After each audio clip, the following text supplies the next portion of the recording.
I've come across this whole other body of knowledge from the light worker community. Oh I don't yeah. know if you've come across that Not yourself. really. I don't know much about it. Okay, because it's pretty fascinating, but I'm just wondering how it jives with non-duality, because there are people, many, for example, ET experiencers. You can search ET experiencer on YouTube, and they have this common experience, common um, knowledge coming through, Yeah. and it's pretty fascinating. And just sort of broadens one's concept of what reality is and what's going on, in some sense. I don't know if it's like completely crazy or what. Sometimes it seems like that, but because there's this commonality, it's beginning to make me wonder, like, how does it jive with, other Well, spirituality? even if there are ETs, or there are, like, even if we come from aliens, or there are channeling of ETs, or there are different realities, the question always is who's experiencing it. Even if this was a dream or a reality where we're all aliens, or we're all ghosts, or we're all spirits, or we're all light children's, who experiences all of that? Yeah, I think non-duality is sort of the deepest knowledge. Yeah. It gets deeper than all that stuff, and you can just sort of frame that other stuff as phenomenon. Yeah, but it's really amazing, and it's great to challenge the traditional concepts. To have a brain that can be that flexible and to think about all these different things is amazing. Most probably are aliens and different dimensions and all these types of things. Well, what I'm getting a sense of is that, we all have, we're souls that have come from, potentially from other other planets, other ET races, especially those who have incarnated here since the 1950s. There's this whole scheme of ideas that comes along with the ET experience or community, and one of them is that, you have spirit guides, you have your ET family that's looking over you. You have life review. You have like the Earth wants to go to the fifth dimension. There's like dimensionality, like that. This is actually a prison planet, Yeah. etc., etc. It's pretty. I guess you haven't really delved into that, but No. So I just have to let the dog in. It's just, yeah. I didn't get to all my routines with the dogs today, so they're requiring attention. But carry on. I'm listening. yeah. Well, I guess I imagine that Paul, I forget his last name. Yeah. He probably has come across this stuff. Like, he's more into conspiracy. Yeah. But no, I mean, that's why I was just curious what you've experienced as someone who has attained some kind of awakening. Yeah. Like, you have awareness of other dimensions, for example. Like, apparently there are, there's some people who are starting to remember their past lives and all this knowledge, and they're for example activating the Earth's grid, and the whole scheme of this universe is becoming apparent to them, like the level, the dimensions, and it's not. The only reason I haven't thought that it's just bullshit is because there seems to be a common knowledge that I've been piecing together from disparate sources. Yeah. Well, what was your question again? Have I become aware of it? Have you, in your awakening, have you sort of become aware of other, for example, other intelligences, higher dimensional beings? I don't understand what people mean by different dimensions. Like, I have my own interpretation of it, but you tell me what you would describe as another dimension. Well, I mean, but what I'm getting, my understanding is there are, dimensions that are overlaid into this three-dimensional world. Okay, so you have just dimensions of this. God's creation doesn't just include the three dimensions. So what would be a fourth dimension to you? Okay, well, you have different realms in a sense. You have like the angelic realm. You have realms where beings just manifest their thoughts instantaneously. For example, you have the heaven. Heaven was like a fourth dimensional realm that they even have. I mean, it gets very specific. Yeah. And like strata of creation, where you get more and more refined and it's just the process that the soul goes through as God experiences itself. Like the third dimension is the most dense, and it has the most duality, but and the other dimensions have less and less duality. And you can hear, you can read, for example, Paramahansa Yogananda, some Indian gurus talk about other dimensions, like there's, you know, other realms, so to speak, where it's more ethereal, you know, and you have angelic realms, you have blah, blah, blah. You know, that's what I'm getting at. And I think, you know, physics can also, you know, they posit that there are other dimensions. Quantum physics, they say that, like, superstring theory posits that there are maybe 12 dimensions wrapped up, spatial dimensions wrapped up in our reality at a smaller scale. So it's not, it has some tie to physics.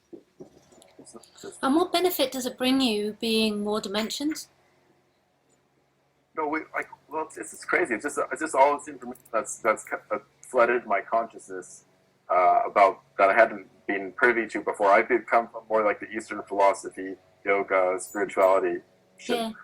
and now I'm getting flooded with this information. I'm just wondering how to reconcile the two bodies of information. But for example, they would say that you have a higher dimensional self, you have a higher self, okay?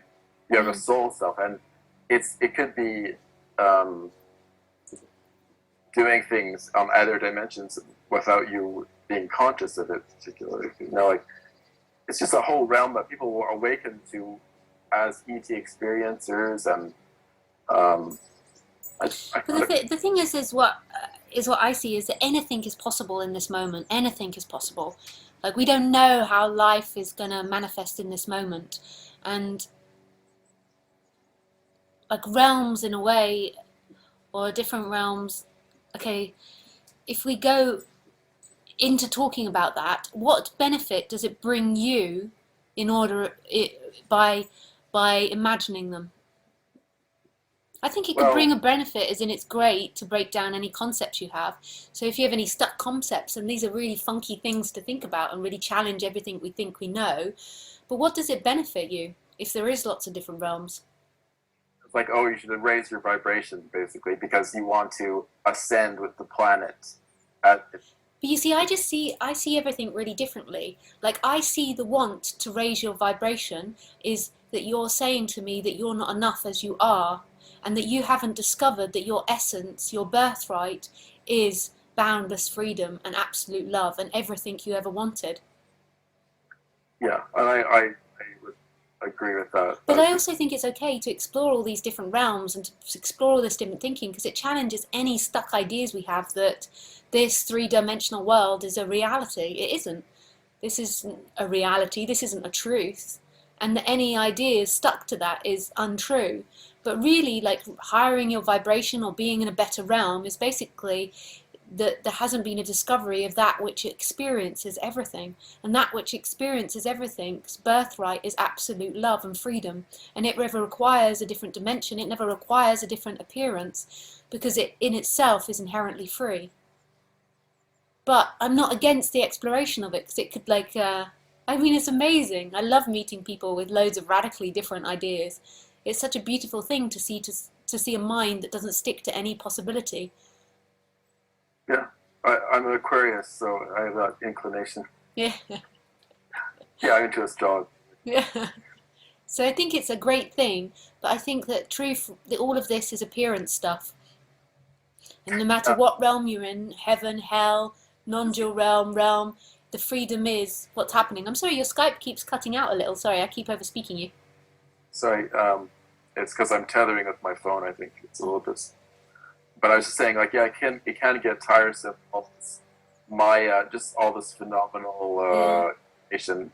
And non-duality is appealing in the sense it just gets down to the core of things. Yeah, and then any appearance can appear, you know, who knows how this is going to be. And like, it could manifest past life, future lives, psychic abilities, non-psychic abilities, heavenly realms, non-heavenly realms. Like, it appears as it appears. Sorry? As someone who... That's why I was curious what your experience is as someone who has awakened, you know, to whatever... Well, this is the love realm for me. Whatever realm that is, if that's a good or bad one, this is a love realm. Okay.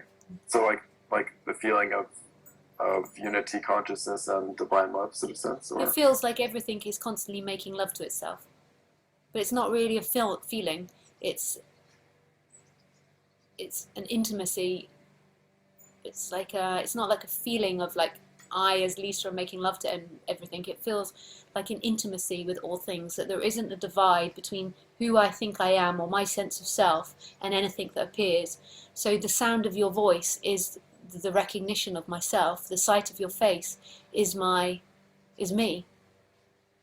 that's cool. Yeah, I've had glimpses of that, like say on the walking on the beach and feeling like I'm the wave that's just crashing.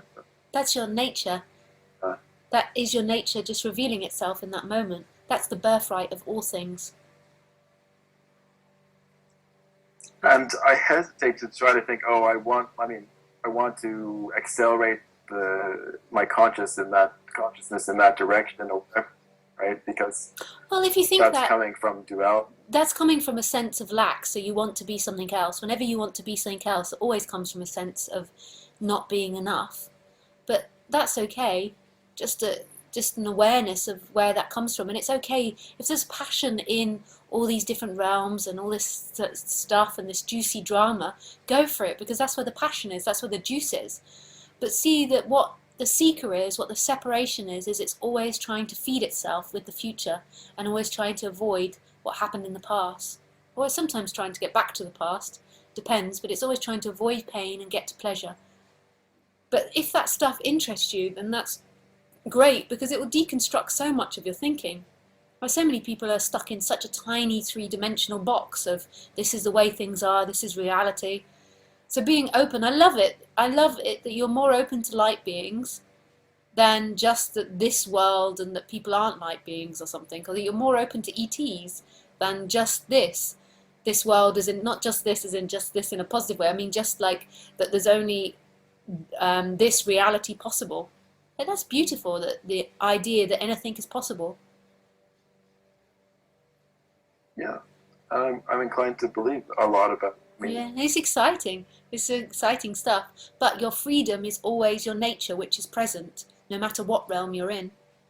Even if you're in the heaven realm, the presence is there, the knowing, the awakeness is there. So I'm just before I end, I'm curious to know how you would read me, like how stuck in my mind am I? Well, I'm only seeing your head. Yeah. Right. What does that matter though? But it's hard to read someone when they just see a head that's moving. You're like, because you're moving your phone, it's like a nodding dot. It's hard to see. You know, Like my body language or whatever. I don't know, just to get your energy. I have been someone who has, tended to restrict my energy to The head area. and I like that your advice to, just seek, like you're giving, what's his name, Yolando or whatever his name is, to just go see what you're feeling. Yeah. And be present with it. I think that's a good portal, Yeah. But I think that you've got a fantastic mind, and I think that your mind will naturally deconstruct itself. I think your mind will always challenge itself, which is really, really beautiful, and that's a great thing to have. But I would just, like with Alango, make sure that you bring it into everything else that's happening, because you're not just here. You are that which knows everything. Yeah, like one thought I have had experiences sometimes where what I would call hearing beyond the veil. Yeah.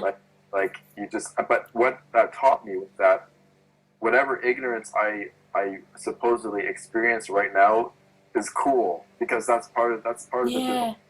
the. Yeah. Like I'm doing it perfectly. I'm being as ignorant as I'm supposed to be. It really is a falling back in love with itself. And Lisa's, I'm all stuck on Skype, I see. But Lisa's, it's all getting stuck on my computer a little. But Lisa is totally, Lisa can be totally ignorant to things as well. we're always learning and updating. Like ignorant, not as in ignorant as in like suffering and identified, but ignorant as in not knowing information, like not challenging with new information. Like all of us have a tendency to be stupid or ignorant to certain situations and subjects.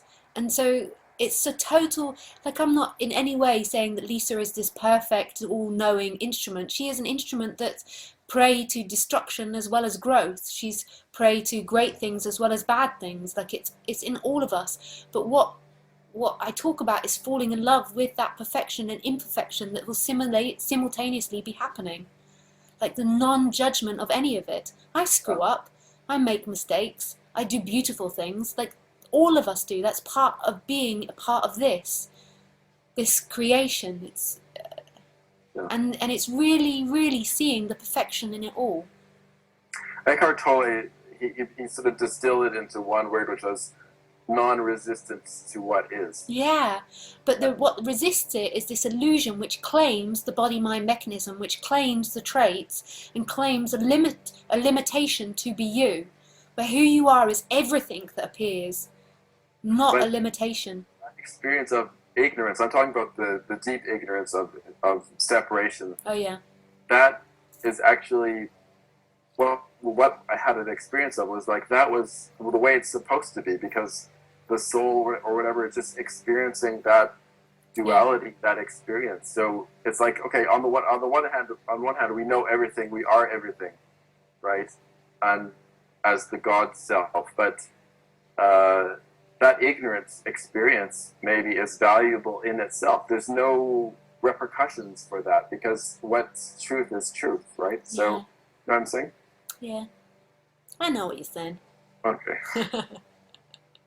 So, but yeah, if you experience less suffering, it's good to get rid of that resistance to what is. But it's not your effort. It's naturally beginning to happen.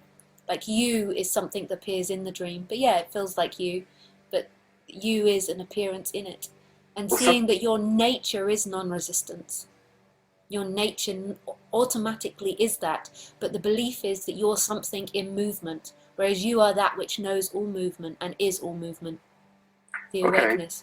But sometimes you can think of techniques like we always are feeding that separate sense of self, right? We're always feeding that, like, and so if you just stop the addiction to having a self and just, you can have this technique where you just say, okay, I'm not going to be feeding an idea of self, and then you can more easily fall into that. Do you think?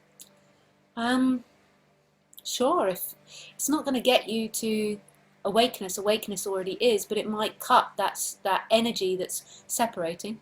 Yeah. There's all these beautiful things, and whatever attracts in the moment, if you feel attracted to that. My personal favourite is always going back to the sensations in the body, rather than what you think you know. So rather than these techniques of more of a thought-based technique, and challenging the thoughts, I would go to the feelings that underlie the thoughts. That would be my cup of tea as an English person, to go to the feelings, because the thoughts are always talking about time, and even though those contracted energies in a way are based in time, in a way they're closer than the thoughts that move in time, because the thoughts are always talking about what has or hasn't been. They can never talk about what is. They're always talking about what has and hasn't been. Whereas that energy is present, so if you're feeling lack of love or discomfort, it's kind of like an energetical sensation there that's happening in this. Yes. Yeah. That was a sweet face. I just show everyone else what you did. Actually, you're stuck, so I can't see. Oh, you can't see it. I just showed everyone. I can see you though. Okay, good. Yeah, I mean, I just had some success. You know, there's the concept in Indian spirituality of renunciation, right? Yeah.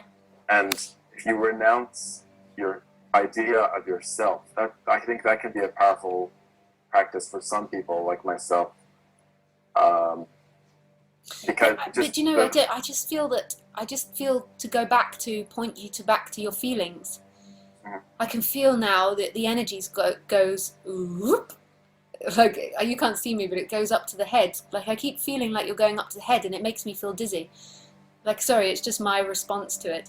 But you've got to go back to the feelings. So right now, what are you feeling? How am I feeling? Oh, anxiety, actually. Where are you feeling that? Chest. Chest. So when you feel that anxiety, more than likely your brain is going to try to find method. It's most probably going to try and find a way to deal with that, even though it's not conscious of it. But all that needs to happen is you need to just put attention to that anxiety and see that it's coming from fear. Oh, I can really feel it. So I have a little bit of a thing of this psychic stuff happens. Yeah. You see, and when you kept going to the head, it was beginning to make me feel dizzy because I knew it wasn't true, what you were saying. I know that sounds odd, but I knew there was something else going on. And then I feel that like something gets confused. So just rest the attention there, and this is just an exploration of that. And that agitation or anxiety always comes from I'm scared of what things will do to me. I'm here and I'm scared of what's going to happen to me. And so you imagine things from the future hurting you, not consciously now, but energetically you have fear of life. You have fear, not all the time, it's just coming up now. You have fear of what these things will do to you as a permanent thing. Yeah, and it could be subconscious too, right? Yeah. Yeah. So just like if you rest the energy there, you'll see thoughts or words or ideas that come up. Yeah, so I guess if I get in touch with that, it's just it feels like a child, you know, Yeah. an inner child. Doesn't know what to do. An inner child of some sort. Yeah. Yeah. I would keep putting the attention back there. Mm-hmm. But I'm feeling like it's to end now. I've talked so much today. I did 3 hours live talk this morning, and then I've done another 2.5 hours. So how long is that? 3 hours, 4, 5, 5.5 hours. Okay. It's cool. Thanks for your time. Oh, with pleasure, Nice Colin. Nice to speak with you. Thank you. Cheers. Bye.